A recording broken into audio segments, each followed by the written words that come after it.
नमस्कार, चलते हैं आज के 2 प्रश्नों की तरफ। तो पहला है साइंस एंड टेक से और करंट अफेयर से भी है, और दूसरा रहेगा जैनिज्म की एक फिलॉसफी के साथ। तो चलते हैं, पहला प्रश्न देखते हैं कि ऑस्मोलाइट्स के संदर्भ में निम्नलिखित कथनों में से कौन से सही है। तो ऑस्मोलाइट एक चीज़ है जिसकी बात हो रही है, उसके बारे में कुछ सेंटेंस देखते हैं। यह उच्च लवणीय वातावरण में रहने वाले सूक्ष्म जीवों में पाया जाता है। ये उन जीवों में पाया जाता है जिनके अंदर क्या हो, जिनका वातावरण क्या हो, उच्च लवणीय हो, सलाइन कंडीशन में रहते हो। दूसरा है, इसमें प्रोटीन को नियंत्रित करने की क्षमता पाई जाती है। इसके अंदर क्या पाई जाती है, प्रोटीन जो है उसको स्टेबलाइज करने की एक प्रॉपर्टीज है इसके अंदर। तीसरी स्टेटमेंट है, it is helpful in treating nervous system related disease. जो केंद्रीय तंत्रिका तंत्र से संबंधित या तंत्रिका तंत्र से संबंधित जो बीमारियां हैं उनसे उपचार के संबंधित इसका कोई उपयोग है। ठीक है, यह तंत्रिका तंत्र संबंधी रोगों के उपचार में सहायक है। तो चलिए देख लेते हैं इनमें से क्या ऑप्शन सही है क्या नहीं है। सबसे पहले चलते हैं ऑस्मोलाइट्स। ऑस्मोलाइट्स से पहले अगर एक शब्द का ओरिजिन देखें तो वो है ऑस्मोसिस, और जिसको हिंदी में कहते हैं परासरण। ऑस्मोसिस बेसिकली है क्या, एक जल की मूवमेंट है, movement of water. Movement of जो वाटर है वो किस कॉन्टेक्स्ट में है, अगर कोई सेमी परमिएबल मेम्ब्रेन हो, यानी कि वर्णात्मक पारगम्य झिल्ली हो, semi permeable membrane. Semi permeable membrane naturally भी मिल जाती है, नेचुरली भी होती है, और इसको आर्टिफिशियली भी बनाया जा सकता है। सेमी परमिएबल मेम्ब्रेन कहाँ होती है नेचुरली, हमारी सेल में। कहाँ पर, कोशिका झिल्ली, सेल मेम्ब्रेन। तो जो कोशिका झिल्ली है, सेल मेम्ब्रेन है, जिसको प्लाज्मा झिल्ली भी कहते हैं, प्लाज्मा मेम्ब्रेन भी कहते हैं, वो कैसी मेम्ब्रेन होती है, वो सेमी परमिएबल मेम्ब्रेन होती है। और वहाँ पर जो वाटर की मूवमेंट है वो किस तरीके की हो उसको डिसाइड किया जाता है। वो जो प्रिंसिपल है वो ऑस्मोसिस कहलाता है। अगर ये सेमी परमिएबल मेम्ब्रेन है, यहाँ पर अगर हम देखें तो ये जो बिंदियां बिंदियां हैं ये जल के अणु हैं, और इधर भी कुछ जल के अणु हैं। तो इधर के जल के अणु कम है, इधर ज़्यादा है, तो जिधर जल के अणु कम होंगे उधर जल चला जाएगा। तो जल कहाँ जाएगा, हायर कंसंट्रेशन से लोअर कंसंट्रेशन की तरफ जाएगा। ये प्रोसेस कहलाता है ऑस्मोसिस। ये आर्टिफिशियली भी किया जाता है, लेकिन उसको कहते हैं रिवर्स ऑस्मोसिस, जो आरओ वाटर वाले में यूज़ होता है। वहाँ पर लोअर से हायर की तरफ भेजा जाएगा, नेचुरली हायर से लोअर की तरफ है। ये कब होता है, ये नॉर्मली रूटीन में शरीर के अंदर चलता रहता है। लेकिन अगर ऑस्मोटिक प्रेशर या ऑस्मोटिक स्ट्रेस जो है बहुत बढ़ जाए, जो कि कब हो सकता है, इन्वायरमेंटल स्ट्रेस के दौरान। जैसे कि वहाँ पर बात की गई है कि अगर बाहर बहुत उच्च लवणीय जल हो जाए तो वो क्या है, एक इन्वायरमेंटल स्ट्रेस है। उसको भी देखते हैं क्या है। तो इन्वायरमेंटल स्ट्रेस है ये।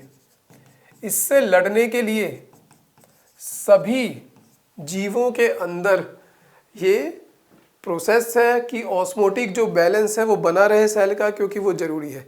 ऐसा सबके अंदर होता है, मनुष्यों के अंदर भी होता है। जब गर्मियाँ पड़ती हैं, जब हीट स्ट्रोक लगता है कि लू चल रही है, उस वक्त क्या होता है, डिहाइड्रेशन हो रही होती है, दस्त लग रहे होते हैं, डिहाइड्रेशन हो रही होती है। लेकिन सेल कोशिश करता रहता है किसी न किसी तरीके से जो सेल का जो बैलेंस है वो बना रहे, क्योंकि अगर ऐसा नहीं होगा तो क्या हो जाएगा, प्लाज्मोलिसिस हो जाएगा।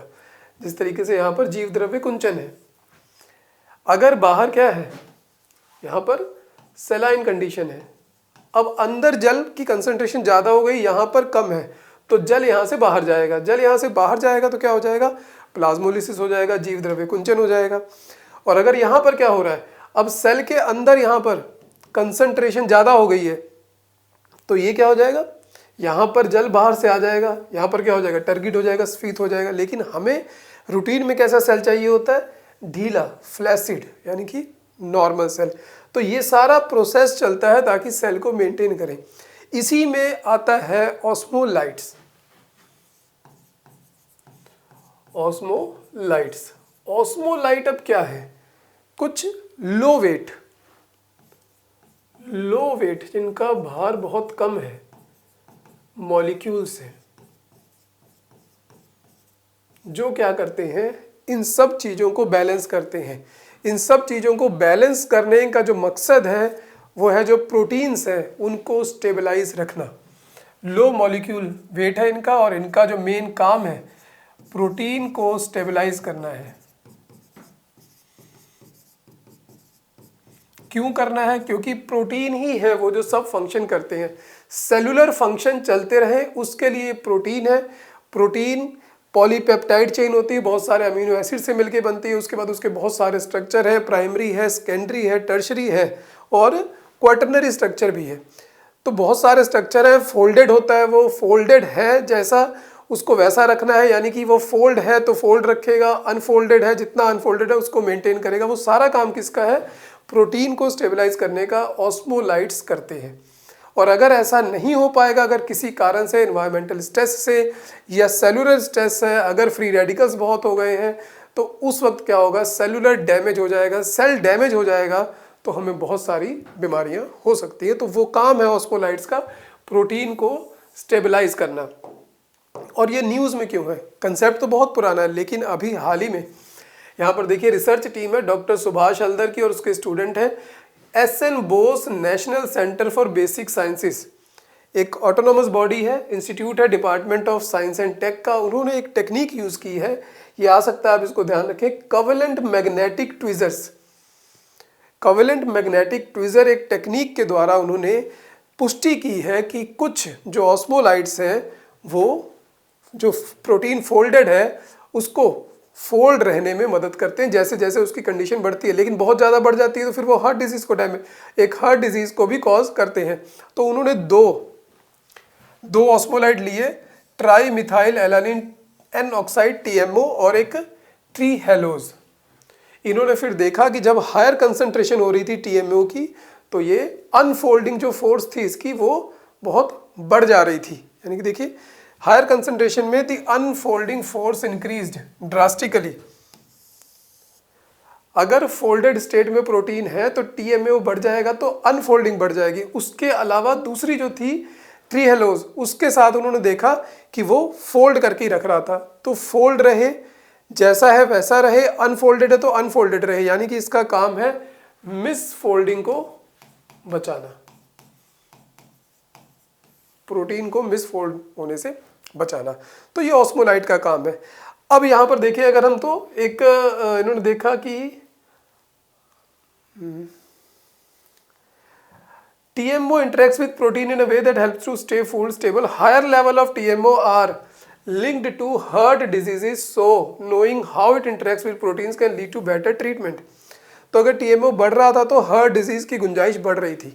तो यहाँ पर अगर उसके बारे में हमें पूरी जानकारी मिल जाएगी कि TMO बढ़कर क्या करता है, कौन से प्रोटीन को करता है, तो हमें नए नए ड्रग्स बनाने में फ़ायदा मिलेगा। सेम फ़ायदा मिलेगा यहाँ पर जो अल्जाइमर और पार्किंसनिज्म डिजीज़ है जो कि नर्वस सिस्टम से रिलेटेड है, इसका ट्रीटमेंट क्या हो, इसके लिए ड्रग्स कौन सी बनाई जाए, प्रोटीन कैसे डैमेज हो रहा है, प्रोटीन क्यों नहीं स्टेबलाइज रह रहा, उन सब की हमें जानकारी इकट्ठा करनी है जितनी जितनी ऑस्मोलाइट पर स्टडी होती जाएगी। ऑस्मोलाइट को अगर ग्रुप्स में देखना है तो ये सारे ऑर्गेनिक ऑस्मोलाइट्स हैं। तो कार्बोहाइड्रेट भी हो सकता है, अमीनो एसिड भी हो सकता है, मिथाइल अमीन्स भी हो सकते हैं, मिथाइल सल्फोनिन भी हो सकते हैं। तो जो TMO है वो मिथाइल अमीन है, और यहाँ पर जो उन्होंने दूसरा यूज़ किया था शुगर के रूप में ट्री हेलोज, वो शुगर से। इसी तरीके से सारे हैं, ग्लाइसिन, प्रोलिन, ये कोई एग्जैक्ट याद करने की आवश्यकता नहीं है। तो ऑस्मोलाइट का ये काम है। तो अब पढ़ते हैं प्रश्न को, फिर देखते हैं क्या हम जो समझा है उससे आंसर निकल रहा है। तो it is found in micro organism living in highly सेलाइन environment. तो ये स्टेटमेंट तो सही नहीं है क्योंकि ये सब में पाया जाता है। इवन जो मैमल्स हैं उनमें स्पेशली जो रीनल मेडुला होता है, किडनी में दो पार्ट होते हैं, मेडुला और कॉर्टेक्स। तो रीनल मेडुला में प्रॉपर ऑस्मोलिटिक रेगुलेशन का कंसेप्ट है, वहाँ पर पूरा प्रोसेस है, वहाँ पर ऑस्मोलाइट्स होते हैं, वो पूरे शरीर में उस जो वाटर है उसको, ऑस्मोटिक स्ट्रेस है उसको मैनेज करते हैं। तो ऐसा नहीं है कि केवल ये माइक्रो ऑर्गेनिज्म में पाए जाते हैं जो कि हाईली सेलाइन एनवायरनमेंट में है, ये सभी में है। ठीक है, तो ये ऑलमोस्ट स्टेटमेंट को फिर गलत ही माना जाएगा क्योंकि ये सभी में पाए जाते हैं। They have ability to control proteins. उनकी एबिलिटी है कंट्रोल करने की प्रोटीन्स को, पर किस फॉर्म में, अगर हम कहें तो स्टेबलाइज रखने में, मिस फोल्डिंग से बचाने में, तो इसको पार्टली ट्रू माना जा सकता है। उसके बाद है it is helpful in treating nervous system related diseases. तो देखिए ये डिजीज ट्रीटमेंट करने में तो कोई बेनिफिट नहीं करेगी, अभी तो ये स्टडी चल रही है। स्टडी किस चीज़ की चल रही है कि जो प्रोटीन है वो डैमेज कैसे होते हैं। जब पता लग जाएगा कैसे डैमेज होते हैं तो हम ड्रग्स बना पाएंगे। तो इनडायरेक्टली इसको माना जा सकता है, लेकिन ये कोई नर्वस सिस्टम की डिजीज़ को ट्रीट करने के लिए ऑस्मोलाइट्स ऐसा कुछ भी नहीं है। ऑस्मोलाइट्स कुछ भी ट्रीट नहीं करेगा, ऑस्मोलाइट सिर्फ प्रोटीन को स्टेबलाइज करता है। ड्रग्स बनेंगे जो ट्रीट करेंगे नर्वस सिस्टम को। तो ये भी स्टेटमेंट गलत है, इसमें भी नहीं है। आई थिंक ऑप्शंस में शायद नहीं बन रहा यहाँ पर, लेकिन इसकी जो एक ही ऑप्शन सही है वो ओनली 2 है। ठीक है, तो ये सब में पाया जाता है। अगर उसको इस तरीके से मानना है कि भाई ये माइक्रो ऑर्गेनिज्म में तो पाया ही जाता है जो हाई होते हैं, तो 1 और 3 हम कर सकते हैं, लेकिन मैंने आपको बता दिया जैसा प्रश्न आए, कंसेप्ट बता दिया, वो आप आंसर उस तरीके से वहाँ पर निकाल लेना। तो ओनली 2 इस प्रश्न में अगर देखें तो अगर एक ही स्टेटमेंट है जो कि पूरे तरीके से सही हो रही है, ओनली 2।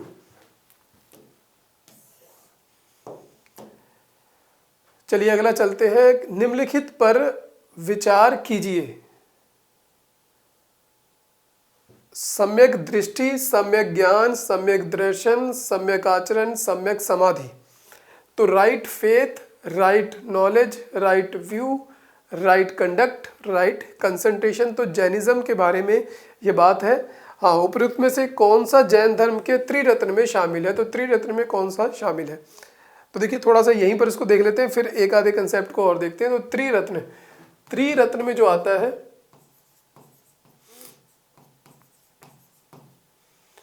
उसमें आता है एक राइट कंडक्ट, उसको हम एक्शन भी कह सकते हैं। राइट एक्शन भी आता है वर्ड, राइट कंडक्ट भी आता है। तो एक्शन और कंडक्ट आए तो कंफ्यूज नहीं होना है, राइट एक्शन और राइट कंडक्ट। उसके बाद आता है राइट फेथ, जो विश्वास है वो सही होना चाहिए किसी चीज़ पर। और उसके बाद है जो दर्शन है, राइट फेथ हो गया, राइट नॉलेज।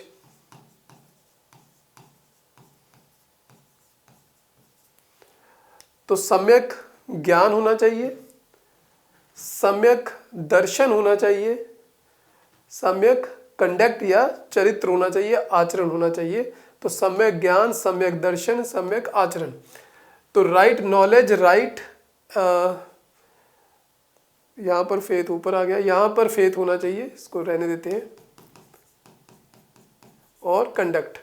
तो हिंदी में देख लेते हैं ऑप्शन इसका 2, 3, 4 बन रहा है। 2, 3, 4 जो है इसका ये सही आंसर है, कंडक्ट, फेथ, नॉलेज। चलिए जैनिज्म के बारे में 2-3 जो और एक पॉइंट्स आते हैं उनको देख लेते हैं। एक तो आता है शब्द निर्ग्रंथ।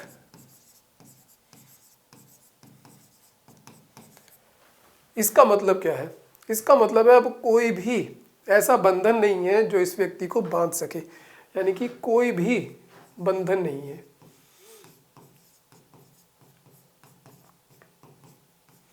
फिर एक शब्द यूज होता है जिन, जिससे जैनिज्म शब्द आया है। जिना का मतलब है विजेता, विक्टर, जिसने विजय पा ली है किस पर? उन बंधनों से वो मुक्त हो गया है। अब वो ज्ञान की प्राप्ति की तरफ, मोक्ष की तरफ चल चुका है, क्योंकि वो विजेता हो गया, अपनी उन जो इच्छाएं हैं उस पर एक बार काबू पा लिया है। उसके बाद है एक शब्द केवला, या कई बार केवलिन भी यूज होता है। इसका मतलब है संपूर्ण ज्ञान की प्राप्ति हो जाना, पूरी विजडम को प्राप्त कर लेना।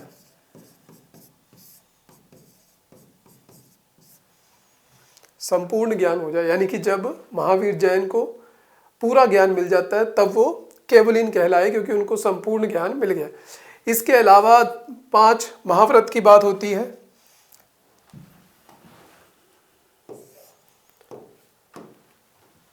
देखिए ये तो 3 जो त्रिरत्न हो गए, right faith, right knowledge, right action. उसके बाद होती है 5 डॉक्ट्रिन्स की बात, इसको कहा जाता है 5 महाव्रत।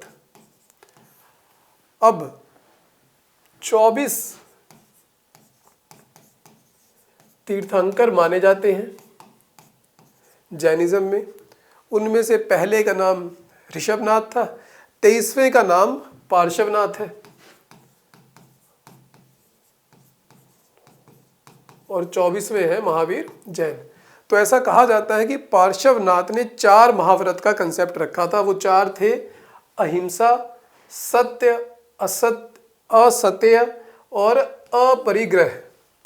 और जो 5वां है वो महावीर जैन ने ऐड किया है, यानी कि ब्रह्मचार्य का। तो अहिंसा यानी कि नॉन वायलेंस में रहना, सत्य कभी भी झूठ नहीं बोलना, असत्य कुछ भी चोरी नहीं करना, अपरिग्रह कोई भी अटैचमेंट नहीं रखना, कोई प्रॉपर्टी नहीं रखनी, हर चीज़ से मोह तोड़ देना। तो ये 4 तो पार्श्वनाथ के समय से ही चले आ रहे हैं। 5वां जो ब्रह्मचार्य का है वो महावीर जैन ने ऐड किया। तो ये हो गए 5 महाव्रत त्रिरत्न। उसके बाद एक और कंसेप्ट आता है स्यादवाद और अनेकांतवाद।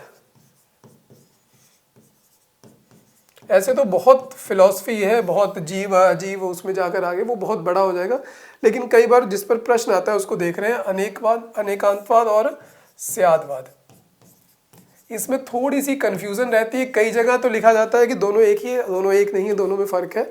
इसको एक इस एग्जाम्पल से समझ सकते हैं कि जो अनेकांतवाद है, जैसा कि टिपिकली बताया जाता है, जो एग्जाम्पल देके कि जैसे 6 अंधे व्यक्तियों को कहा गया कि ये एक हाथी है, यहाँ पर 6 अंधे व्यक्ति गए, उन्होंने हाथी के, किसी ने पूंछ पकड़ी, किसी ने पैर पकड़ा, किसी ने सूंड पकड़ी, किसी ने कुछ पकड़ा, सबको लगा कि जितना उसने पकड़ा है वही हाथी है।